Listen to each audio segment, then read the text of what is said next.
Video हो वो channel. मेरा नाम है श्रेया और एक बार फिर से आप सभी का स्वागत है हमारे नए वीडियो लेक्चर पर, जहां पर आज हम डिस्कस करेंगे standard form number 4 for solving non linear partial differential equation of first order. 3 standard form हमने प्रीवियस लेक्चर में कंप्लीट कर लिए हैं। अगर आपने अभी तक वो वीडियोस को चेकआउट नहीं किया है तो प्लीज़ ज़रूर से पहले 3 स्टैंडर्ड फॉर्म स्टडी कीजिए, फिर फोर्थ स्टैंडर्ड फॉर्म पर आइए तो आपको ईजी लगेंगी ये चीज़ें। तो चलिए अब हम स्टार्ट करते हैं हमारा स्टैंडर्ड फॉर्म नंबर 4 का इंट्रोडक्शन से। स्टैंडर्ड फॉर्म नंबर 4 का कुछ जो पैटर्न होता है वो इस टाइप से होता है, z is to p x plus q y plus function of p q. ठीक है, अगर आपको इस टाइप की इक्वेशन दिखती है, आपकी पार्शियल इक्वेशन कुछ इस टाइप की है, तो वो कौन से फॉर्म की है? Standard form number 4। इस टाइप के फॉर्म को हम कहते हैं क्लोरेट्स फॉर्म। ओके, क्लोरेट्स फॉर्म भी इस टाइप के हम इक्वेशन को कह सकते हैं। ओके, चलिए अब हम आगे बढ़ते हैं। इसको सॉल्व करने के लिए आपको क्या करना है? बहुत इजी फॉर्म है। सबसे पहले आपको कंप्लीट इंटीग्रल के लिए क्या करना है? p की जगह पर a सब्स्टिट्यूट करना है एंड q की जगह पर b सब्स्टिट्यूट करना है। बस जैसे ही आपने p की जगह पर a रखा और q की जगह पर b रखा तो आपके पास जो इक्वेशन बनेगी वो किस टाइप की होगी? हमारी कंप्लीट इंटीग्रल हो जाएगी। मतलब हमारी जो गिवन डिफरेंशियल इक्वेशन है, गिवन पार्शियल डिफरेंशियल इक्वेशन है, अगर आप उसमें p को a सब्स्टिट्यूट कर दे और q को b सब्स्टिट्यूट कर दोगे तो हमारे पास कंप्लीट इंटीग्रल आ जाएगा।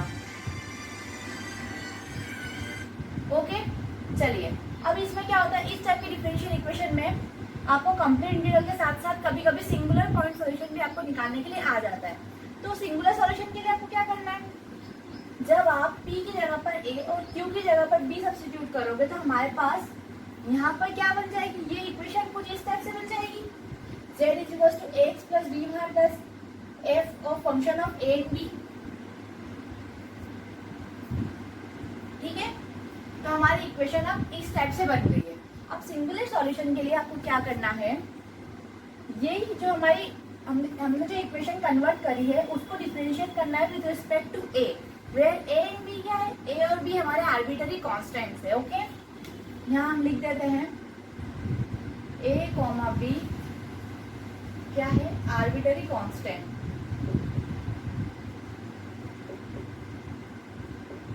ओके, a एंड b हमारे आर्बिट्ररी कांस्टेंट है।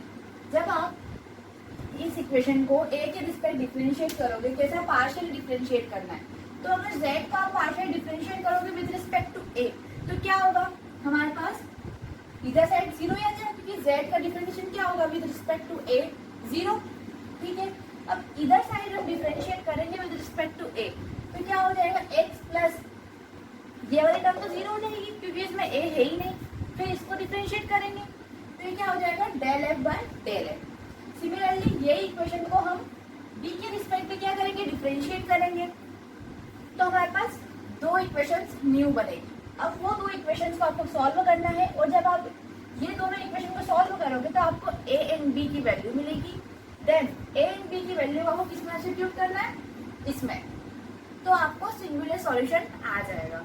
ठीक है, इतना ही है। इसमें एक जनरल सॉल्यूशन भी कभी कभी निकालने के लिए आ जाता है। अब हम जनरल सॉल्यूशन भी देख लेते हैं। चलिए, आपने इसको नोट डाउन कर लिया ना? एक बार रिवाइज कर लेते हैं। कंप्लीट इंटीग्रल के लिए आपको क्या करना है? p की जगह पर a सब्स्टिट्यूट करना है, q की जगह पर b सब्स्टिट्यूट करना है।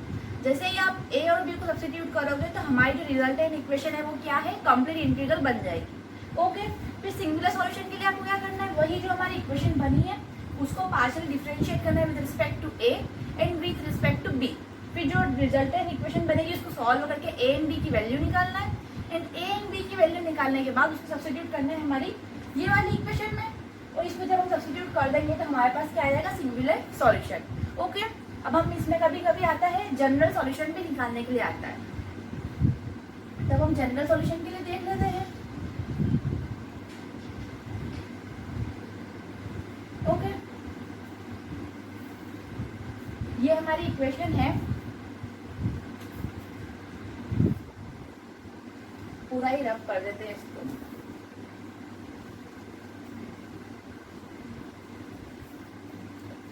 चलिए, फोर जनरल सॉल्यूशन।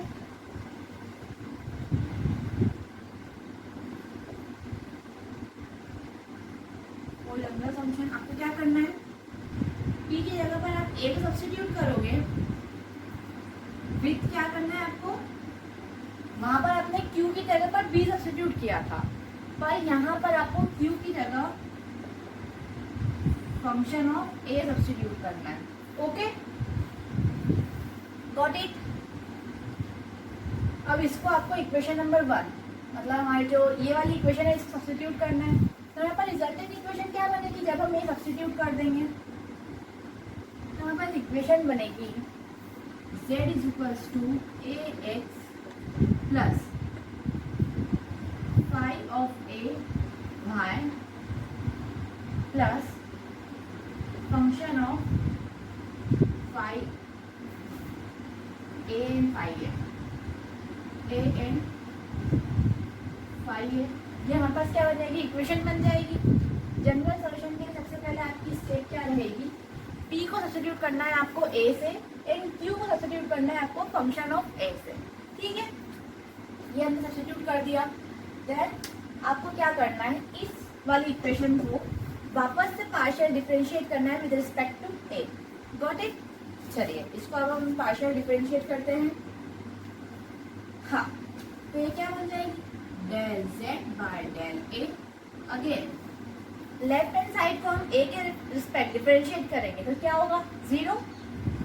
तो ये आ गया 0 इज इक्वल्स टू, इसको पार्शियल डिफरेंशिएट करा विद रिस्पेक्ट टू a तो क्या आएगा x प्लस इसको करेंगे तो ये क्या आ जाएगा हमारे पास 5 dash of a y plus ये फंक्शन का डिफरेंशिएशन तो यहाँ क्या लिख देते हैं हम, del f by del a. Okay, तो हमने क्या किया है, पार्शियल डिफरेंशिएट किया है विद रिस्पेक्ट टू a. अब आपको क्या करना है, ये इक्वेशन नंबर हमने 2 पिछली वाली को नाम दे देते हैं, इसको नाम दे दो आप 3 और इसको आप नाम दे दो 4. ओके, इससे पहले जब a और b को सब्स्टिट्यूट किया था उसका नाम मैंने इक्वेशन नंबर 2 दिया था, तो इसको इक्वेशन नंबर 3 दे दिया हमने.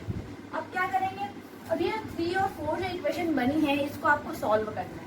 ऐसा सॉल्व नहीं करना है आपको, बस ऐसा लिखना है कि बाय सॉल्विंग 3 एंड 4. ये वाला जो जनरल सॉल्यूशन होता है ये प्रैक्टिकल सॉल्यूशन होता है, मतलब हम इसको ऐसा सॉल्व नहीं कर सकते, इसको आपको थ्योरी में ही आंसर लिखना रहता है, इसलिए बहुत कम आता है जनरल सॉल्यूशन के लिए.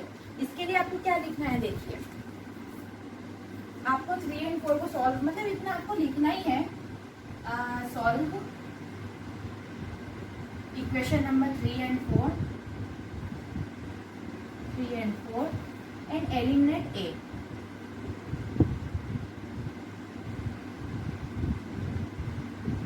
Eliminate a. Okay, then we will get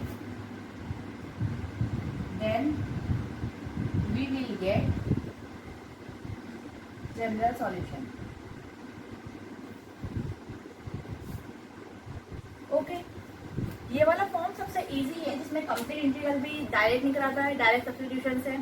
singular solution निकालना भी बहुत इजी है. जनरल सॉल्यूशन के लिए आपको क्या करना है, बस ये सब्स्टिट्यूट करके ये इक्वेशन कन्वर्ट करना है, उसको पार्शियल डिफरेंशिएट करना है और फिर आपको बस इतना लिख कर आ जाना है कि अब हम इन दोनों इक्वेशन को सॉल्व करेंगे और एलिमिनेट कर देंगे a को, फिर हमारा क्या है, जनरल सॉल्यूशन आ जाएगा.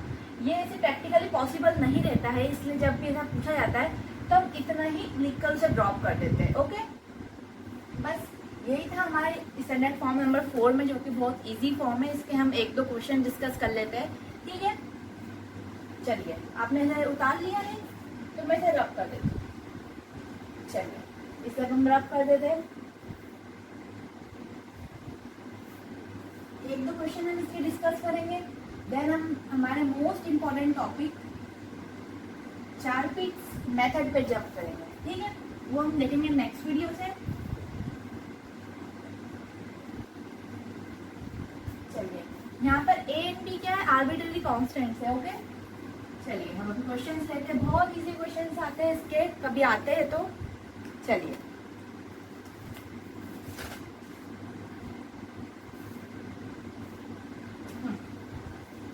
क्वेश्चन है, फाइंड CI मतलब कंप्लीट इंटीग्रल. ओके,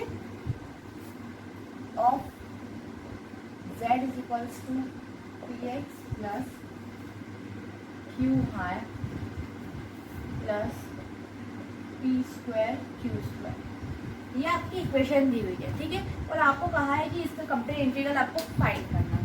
तो बहुत इजी क्वेश्चन है। आपने देखा कंप्लीट इंटीग्रल के लिए हम क्या करते हैं, सीधे p को हम सब्स्टिट्यूट करते हैं a से, इन b को q को सब्स्टिट्यूट करते हैं हम b से। ओके, बस यहाँ पर कर दीजिए। इसको आप लिख कर है ना कि given partial differential equation is of the form standard form number 4, hence we can conclude by substituting p is equals to a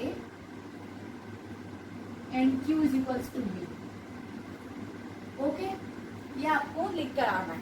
आप कहते हैं अगर आपको इस तरह का क्वेश्चन आता है, अगर आपको किसी भी स्टैंडर्ड फॉर्म का क्वेश्चन आता है तो सबसे पहले आपको लिखना रहेगा कि here we can see that given partial differential equation is of the standard form number, जो भी आपका स्टैंडर्ड फॉर्म आपने कंक्लूड किया। जैसे यहाँ पे हम देख रहे हैं ये स्टैंडर्ड फॉर्म नंबर 4 की टाइप की इक्वेशन है, तो हम क्या लिखेंगे, here we can conclude that given partial differential equation is of form standard form number 4। फिर एक इक्वेशन भी लिख देना, तो सामने वाले जब चेक करेंगे आपकी कॉपी तो उन्हें अच्छा लगेगा कि हाँ सही कंक्लूड किया है। अब कंप्लीट इंटीग्रल निकालते कैसे, p को a से सब्स्टिट्यूट कर दो, q को b से सब्स्टिट्यूट कर दो। चलिए तब हम क्या करेंगे, complete integral will be z is equals to ax plus b y plus a square b square. ये हो गया हमारा कंप्लीट आंसर, क्योंकि उसने हमें क्या कहा था, कंप्लीट इंटीग्रल ही निकालने के लिए कहा था, तो हमने कंप्लीट इंटीग्रल उसका निकाल दिया।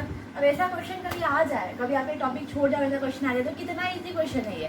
बस आपको सब्स्टिट्यूशन याद रखना है कि किस फॉर्म में किसको किस सब्स्टिट्यूट करते हैं। ओके, तो हम इसका एक और क्वेश्चन लेते हैं। आपको ये समझ में आ गया, बस सिंपल सा सब्स्टिट्यूशन किया है, p is equals to a and q is equals to b। Okay, तो हम नेक्स्ट क्वेश्चन लेते हैं जिसमें हम सिंगुलर सॉल्यूशन और जनरल सॉल्यूशन भी निकालेंगे, ठीक है। चलिए question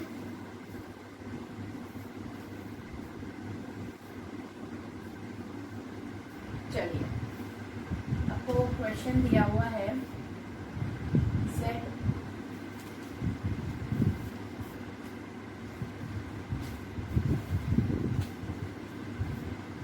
is equals to px plus q है प्लस pq। यह आपको given equation partial differential equation दी गई है और आपको कहा है कि इसके complete integral, singular solution, general solution तीनों निकालो। पर हमें पता है कि जनरल सॉल्यूशन क्या है, प्रैक्टिकली पॉसिबल नहीं होता है, तो हम उसमें वही थियोरेटिकल जो मैंने आपको बताया था अभी वही लिखकर छोड़ देंगे। ओके, सबसे पहले हम निकालते हैं कंप्लीट इंटीग्रल। इसको इक्वेशन नंबर 1 नाम दो। सबसे पहले आप क्या लिखोगे कि हमको स्टैंडर्ड फॉर्म नंबर 4 दिखाई दे रहा है इस इक्वेशन में, तो हम उसके लिए सॉल्व करते हैं, ठीक है। तो हम सब्स्टिट्यूट करेंगे p is equals to a and यहाँ कंप्लीट इंटीग्रल के लिए आप लिख देना है ना, कंप्लीट इंटीग्रल के लिए। Okay, and q is equals to b। इसको सब्स्टिट्यूट करेंगे तो क्या मिलेगा, then we will get complete integral, जो कि क्या होगा, z is equals to x plus b y plus a b. ये होगी हमारी question number 2। Okay, complete integral हमारा निकल आया, जो कि क्या है, डायरेक्टली ए और बी को सब्स्टिट्यूट किया और हमारे पास कंप्लीट इंटीग्रल आ गया। अब सिंगुलर सॉल्यूशन के लिए फिर लिखना है यहाँ सिंगुलर सॉल्यूशन। उसके लिए क्या करेंगे, हमारी ये वाली डिफरेंशियल इक्वेशन को हमको ए के रिस्पेक्ट में डिफरेंशिएट करना है एंड बी के रिस्पेक्ट में डिफरेंशिएट करना है, लेकिन कैसे, पार्शियली।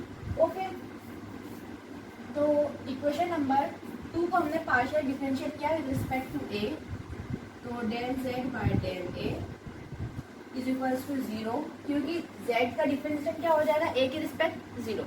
अब इधर देखते हैं, इसका क्या हो जाएगा, x प्लस ये तो 0 हो जाएगा और इसका डिफरेंशिएट क्या हो जाएगा, b प्लस b। तो यहाँ से b की वैल्यू क्या आ रही है, b is equals to minus of x। इससे क्या कंक्लूड हुआ, b is equals to minus of x। Okay, या फिर इसका अभी नहीं हम सॉल्व करते हैं, डायरेक्ट बाद में लिखेंगे। चलिए, फिर हमने इस पर b के रिस्पेक्ट में डिफरेंशिएट किया, तो क्या वैल्यू है हमारे पास, ये टर्म अब 0 हो जाएगी, इसका आ जाएगा b, इसका आ जाएगा y प्लस a। अब हमारी नेक्स्ट स्टेप क्या थी, सिंगुलर सॉल्यूशन के लिए हम ये वाली दो डिफरेंशियल इक्वेशन को सॉल्व करके a एंड b की वैल्यू निकालते थे। तो यहाँ को हमने सॉल्व किया तो हमारे पास b की वैल्यू क्या आ गई, माइनस ऑफ x, और यहाँ से a की वैल्यू क्या आ गई हमारे पास, माइनस ऑफ y। अब ये दो वैल्यू को हम किस में सब्स्टिट्यूट कर देंगे यहाँ, तो हमारे पास क्या आ जाएगा, सिंगुलर सॉल्यूशन। तो ये हमने सब्स्टिट्यूट करी z is equals to a की जगह हमको क्या रखना है, माइनस ऑफ y, तो यहाँ हमने रखा minus of y, x as it is, plus b की जगह पे क्या रखना है, माइनस ऑफ x, तो ये minus of x as it is y, plus ये क्या हो जाएगा, minus x minus y, minus x minus y। Okay, then ये क्या हो जाएगा, z is equals to minus x y minus x y, ये क्या हो जाएगा, प्लस का एक्स वाई। ओके, अब एक माइनस एक्स वाई से एक माइनस एक्स वाई गए, और z is equals to minus of x y, ये क्या हो गया हमारा singular solution. Okay, z is equals to minus of x y हो गया हमारे सिंगुलर सॉल्यूशन। तो बस आपको इतना ही करना है, और जनरल सॉल्यूशन के लिए हम लिखना देख लेते हैं। चलिए मैं जरा कर दूं, आई होप आपने अभी इसको नोट डाउन कर लिया होगा। चलिए अब हम देखते हैं सिंगुलर सॉल्यूशन के लिए। सिंगुलर सॉल्यूशन देख लिया है, अब हम जनरल सॉल्यूशन का देखते हैं।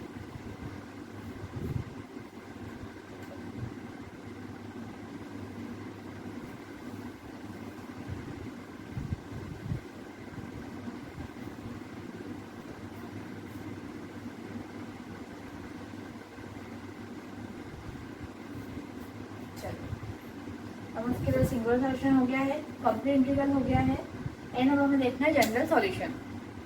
चलिए जनरल सॉल्यूशन,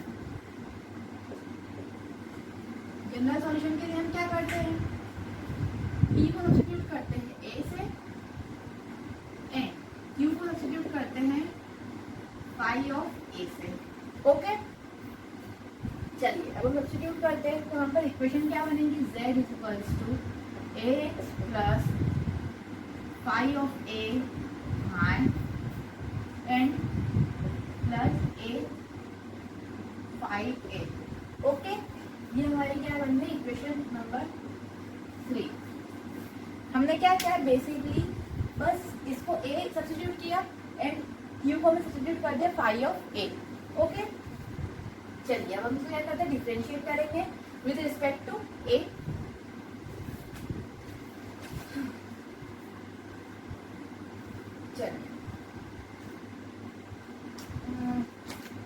तो शॉर्ट फॉर्म में अब इसके बाद क्या करेंगे, हम नॉर्मली थियोरेटिकल आंसर लिखेंगे इससे, क्योंकि प्रैक्टिकली पॉसिबल नहीं है। तो इसलिए कभी भी आपको ऐसा एग्जाम में भी क्वेश्चन आए कि इसके complete integral, singular solution, general solution तीनों फाइंड आउट कीजिए। तो सिंगुलर सॉल्यूशन और कंप्लीट इंटीग्रल आपको फाइंड करना आ गया है, और जनरल सॉल्यूशन के लिए आप क्या करेंगे, देखिए अब मैं इसे प्रॉपरली लिख देते हैं। इसको हम पहले डिफरेंशिएट करेंगे विद रिस्पेक्ट टू a। ये क्या हो जाएगा, x plus phi dash a y plus del of, इसमें क्या होगा, प्रोडक्ट का रूल लग जाएगा यहाँ पर, डेल ऑफ डेल a, और यहाँ लग जाएगा a फाई a, यहाँ प्रोडक्ट का रूल लग जाएगा। ठीक है,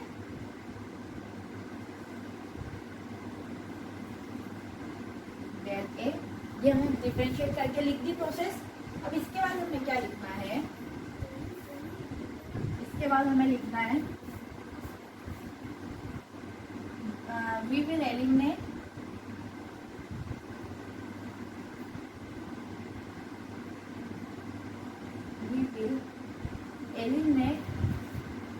a by solving equation number 3 and 4, हम क्या करेंगे, ए को एलिमिनेट करेंगे by solving equation number 3 and 4. Then we will get our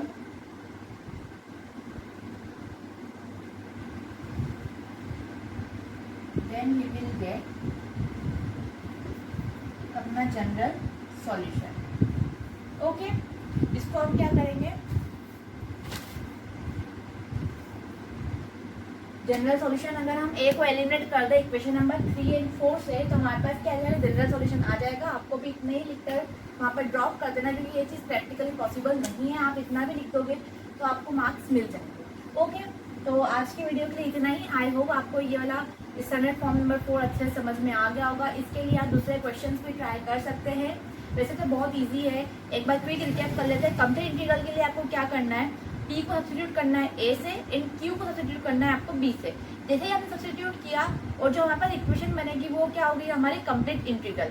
singular solution के लिए आपको क्या करना है, वही जो हमारी इक्वेशन बनी है कंप्लीट इंटीग्रल वाली, उसको डिफरेंशिएट करना है with respect to a and with respect to b, लेकिन कैसा, पार्शियल डिफरेंशिएशन. ओके, फिर जो दो इक्वेशन बनेगी उसको आपको सॉल्व करके a एंड b की वैल्यू निकालना है. फिर उसको सब्स्टिट्यूट करना है जो हमारा कंप्लीट इंटीग्रल था उसमें, और जैसे ही आप कंप्लीट इंटीग्रल में उसको पुट अप करोगे तो वो हमारा क्या होगा, singular solution. And general solution क्या है, प्रैक्टिकली पॉसिबल नहीं है, पर इसको हम यहाँ इतना सॉल्व करके लिखते हैं कि p को हमने सब्स्टिट्यूट किया a से, q को सब्स्टिट्यूट किया फाई ऑफ a से. फिर इसको हमने सब्स्टिट्यूट करके जो इक्वेशन बनी उसको डिफरेंशिएट करा partially with respect to a. फिर ये दो इक्वेशन को हमने सॉल्व करके, ऐसा हम लिखते हैं कि हमने ये दो इक्वेशन को सॉल्व करके a को एलिमिनेट करा है, और फिर हमारा क्या आएगा, जनरल सॉल्यूशन आ गया है. ठीक है, आप इतना ही ड्रॉप कर सकते हो और आपको मार्क्स मिल जाएंगे. आज की वीडियो लेक्चर के लिए इतना ही. अब हम मिलते हैं नेक्स्ट लेक्चर में, जहाँ पर हम डिस्कस करेंगे हमारी 4 पीट्स मेथड, जो कि बहुत इंपॉर्टेंट टॉपिक है. प्लीज़ उस लेक्चर को मिस मत कीजिएगा. ठीक है, आज की वीडियो के लिए इतना ही. ठीक है, till then take care, good bye, thank you for watching.